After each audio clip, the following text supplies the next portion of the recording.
वालेकुम मुंहिंजा यूट्यूब साथियों में तव्हां ख़ुशि भाषा साथियों।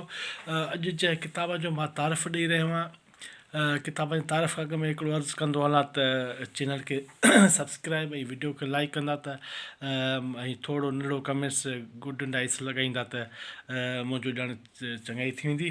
पर तभी वधीक तव्हां राज़ रहणा आहियो। साथियों मुख़्तलिफ़ तव्हांजा किताबनि जो तारीफ़ ॾींदो रहियो आहियां। नाविल, कहाणियूं, ख़त, सियासत, रोमांस, फ़लसफ़ो, साइंस, तर्जुमा।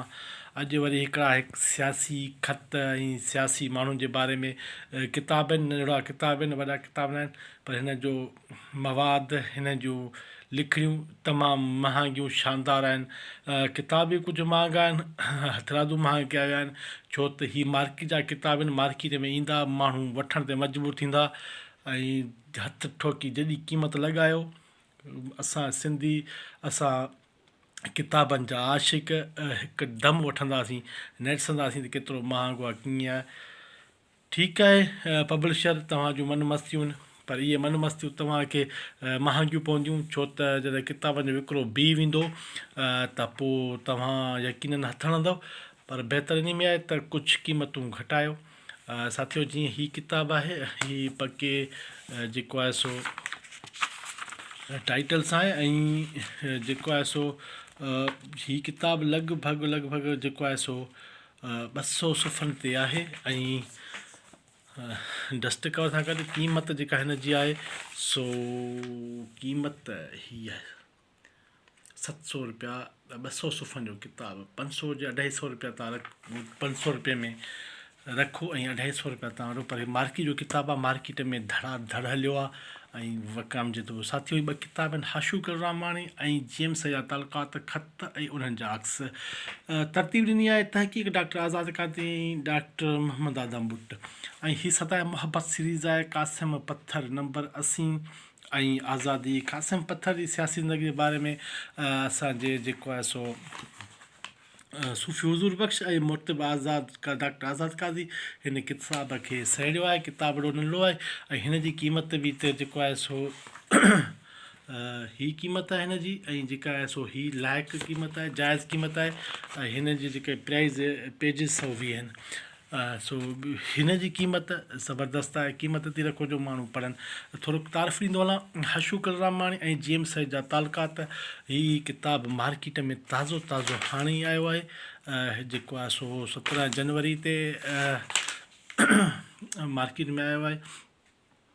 अगरि कंहिं इदारे खां घुराए चा त हीअ इदारे जो फ़ोन नंबर आहे, इन को कॉल करे घुराए सघो था। त हीअ स्टॉक जेके आहिनि उन जा नंबर आहिनि, किथे किथे तव्हांखे मिली वेंदो। तव्हां कॉल करे अगरि घुराइणु चाहियो त घुराए सघो था। हीअ साथियों अक्स आहिनि, ख़त हाशूकर रामाणी ऐं साईं जेम्स जा ख़त जे हिननि में हिक ॿिए खे लिखिया। सियासी ख़त आहिनि, सियासी गुफ़्तगू आहे बरे सघी जी सियासत में। थोरो नंढिड़ो तारीफ़ ॾींदो हलां, हीअ ख़त जेको आहे सो 1968, 1983, 1967 ऐं 1966 पुराणा ख़त आहिनि जेके हिकिड़ा पंहिंजी तारीख़ी हिस रखनि था। हीअ जीवन मक्त हाशूकर रामाणी चरणदास ठाकुर दास लिखियल किताब भगत वाधूराम जो जाइज़ो, सादा साहत धारा जी अहमियत ऐं ज़रूरत। हीअ जेके सो कुझु हिसा आहिनि। तव्हांजो अॻिते ख़तनि जो अक्स बि ॾेखारे थो। हाशूकर रामाणी गैर मामूली शख़्स जो मालिक हो, हिकु जीनियस शख़्स हो जंहिंजा संदसि दूर वारा नामवर शख़्स साथियों दौर वारा नामवर शख़्स साईं जेम्स सोबो ज्ञान चंदाणी शेख हयात कीर्त बाबाणी ऐं ॿिया मुतरफ़ हुआ।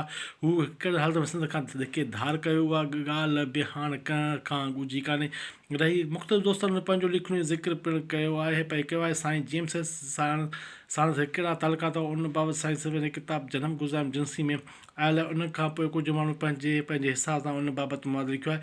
हशू जी नंढपिण जवानी भरी कराची में गुज़री। संदसि ज़हनी ओस इनकलाब वीचारनि ऐं हसीन ख्वाबनि जी सरज़मी सिंध हुई, जंहिं खां हू कंहिं बि तरह धार थियण लाइ तयारु कोन हुयो। पर पोइ खेसि कीअं ज़बरदस्त जहाज़ में चाढ़ रवानो करे सुख जो साह खयो, उहो बि हिकु अनोखो दास्तान आहे।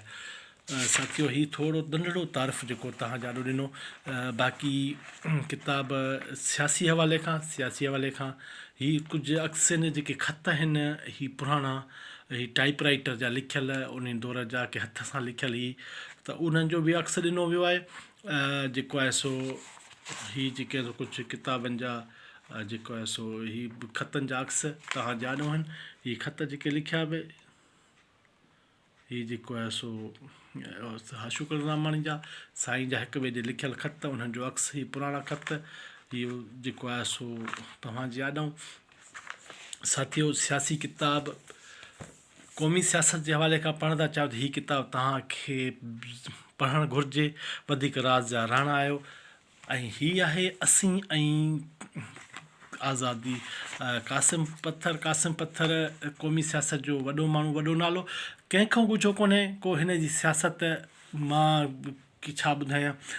साथियो, हीअ बि किताब तव्हां हिन इदारे खे ख़त लिखी करे जेको आहे सो घुराए सघो था। हिन हमरा डॉक्टर आज़ाद काज़ी खे कॉल करे बि मां डिस्क्रिप्शन में हुनजो नंबर ॾियां थो पियो, अगरि घुराइणु चाहियो त हिन खां कॉल करे किताब घुराए सघो था।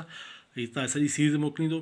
क़ासिम जी यादि में मुहाग सूफ़ी हुज़ूर बख़्श डॉक्टर आज़ाद काज़ी, हीअ जेको आहे सो क़ासिम पत्थर जे हवाले खां उन जूं लिखणियूं जेम्स जा ख़त दुनिया में क़ौमी जो साईं जेम्स जे बारे में, जेम्स जा ॾींहं कीअं था गुज़रनि, जेम्स जा कुझु ॾिन ॾेई वियो, सहज जो विछोड़ो असांजो मुस्तक़बिल।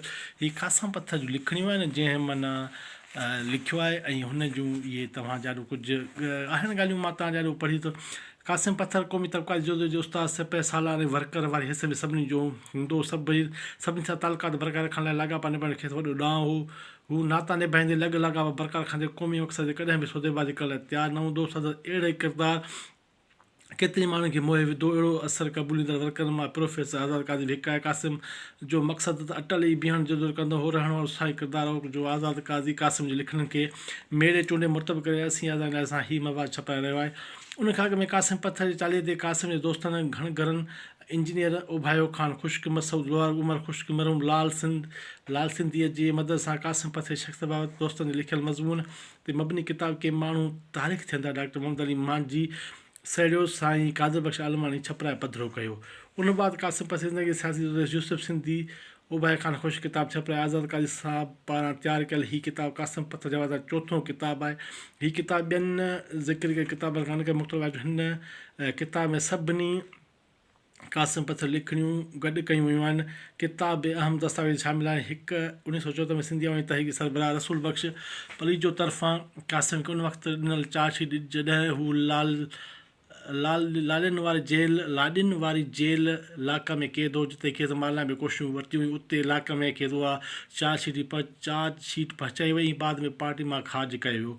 क़ासिम पत्थर उन चार्जशीट जो जेको जवाबु ॾिनो उहो पिणु हिन किताब में शामिल आहे जो क़ासिम काज़ी साहब खे पाण ॾिनो। आज़ाद काज़ी साहब पंहिंजे पारां लिखियलु मवाद सिंध जी क़ौमी तहरीक जो हक़ीक़ी किरदारु उनवान हेठि क़ासिम पत्थर जे आगाटे विझण वारी सियासी चुर तफ़सील सां लिखियो आहे। क़ासिम जो तबक़ाती किरदारु कम्युनिस्ट ऐं तरक़ी पसंद सां सिंध जी आज़ादी, ख़ुदि मुख़्तियारी, क़ौमी असल ते बहस मुबाहस आहे जिन दौरान सफ़ा कड़ो थी वञणु, शदीद तकलीफ़ पैदा थियण, पोइ सियासी तोड़े ज़ाती लाॻापा न अचनि, हारियुनि जे हक़ लाइ संद ख़ातिर वरी मुख़्तलिफ़ धरनि सां ॻाल्हि लंघी वञणु क़ासिम जूं उहे वॾियूं ख़ूबियूं हुयूं।